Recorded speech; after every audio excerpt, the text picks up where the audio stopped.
ஆரம்ப காலத்துலலாம் பிஎஸ்என்எல் தான் டாப்பு. ஏன்னா அப்போ சிம் வாங்குறதுக்கு புக் பண்ணணும், கியூவில் நிற்கணும். 3 மாதம் 4 மாதம் கழிச்சு தான் பிஎஸ்என்எல் கிடைக்கும்.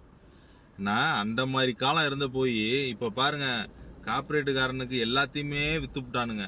ஏன்னா விற்றது இப்போ பிஎஸ்என்எல்லும் சொந்த இடத்த விற்கிற மாதிரி ஆகிப்போச்சு.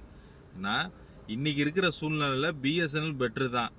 ஃபோன் பேசுகிறதுக்கு பெட்டராக இருக்குது. ஆனால் அவங்க கொஞ்சம் டவரை நல்லபடியாக கிடைக்கிற மாதிரி எல்லா இடத்துலையும் கிடைக்கிற மாதிரி வச்சாங்கன்னாக்கா மற்ற ஏர்டெல்லாக இருக்கும், ஜியோவாக இருக்கட்டும், வோடாஃபோனாக இருக்கட்டும், எல்லாம் ஓரம் தள்ளிடுவாங்க. இப்போயே லட்சக்கணக்கான பேர் இதில் மாறிக்கிட்டு இருக்கான்.